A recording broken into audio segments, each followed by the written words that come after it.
Hello and welcome! If you're naming a new dog or sitting on a short list that makes you smile, this episode is for you. Naming a dog feels personal, but it's surprisingly public. You'll say that name at the vet, the park, the groomer, on sidewalks, and all over social media. Your dog's name becomes part of your public voice. Today, I'll help you choose something playful, respectful, and built to last. Why the stakes are higher than they seem? We live in a diverse, multilingual world with a very online pet community. Annual lists spike with TV, games, and movies. And shelters will tell you joke or mean names are often the first to be changed after adoption. More than a third of owners say their pet's name reflects their own identity. Your dog's name isn't just about them. It's how people see you. A great name does three things. It feels good to say out loud, it supports training, and it ages well in public. If you wouldn't say it comfortably to a new neighbor, a child's teacher, or your vet on speakerphone, keep looking. When owners feel embarrassed by a name, they use it less, which erodes recall and emergency response. And remember, meanings shift. Pop culture turns fast. Politics, faster. Dogs can live 10 to 15 years. Your name needs more staying power than a meme. Let's walk through common pitfalls, then a practical test to pressure check your favorites. First, sacred and religious terms. Names tied to deities, prophets, sacred texts, or ceremonial roles across any faith can feel dismissive on a pet. Even cheeky honorifics like rabbi, guru, imam, or saint can land poorly. If a name needs a long explanation or a defense, it's probably not right. Second, indigenous peoples' names, ethnic group names, and culturally specific titles. Using the names of living communities, tribes, or roles like chiefs and elders can be reductive or appropriative. Appreciation is different from borrowing. If you're drawn to a language or tradition, learn the meaning, get the pronunciation, and ask whether it's yours to use. When in doubt, choose descriptive, neutral words. Third, words with slur histories or stereotypes. Some terms are reclaimed within communities. That reclamation isn't transferable to pet names by outsiders. Avoid language tied to derogatory tropes about race, religion, nationality, gender, or sexual orientation. 5 minutes of research can save years of awkwardness. Fourth, names linked to tragedy, disease, or disasters. Dark humor to you can be trauma to someone else. You'll be shouting this in public.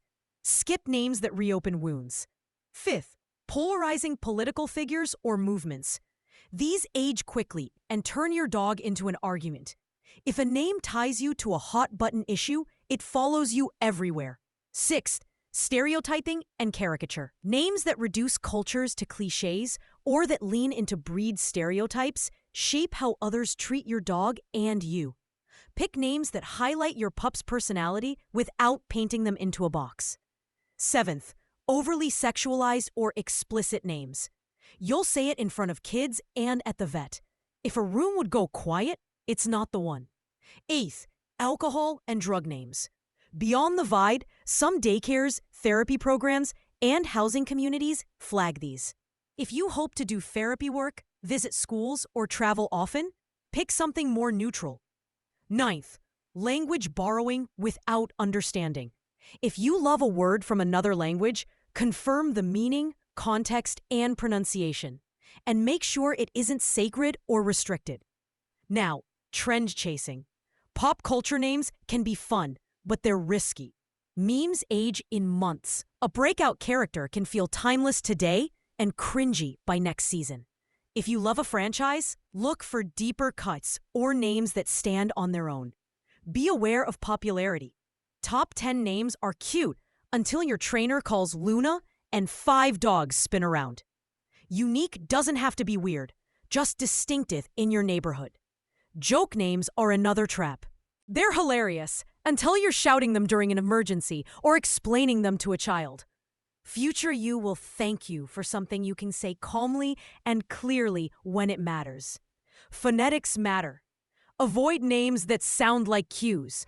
Bo and no, Ray and stay, Kit and come, Sid and sit, Neil and heel, Shay and stay. 2 syllables with crisp consonants are easy for dogs to hear and for you to project.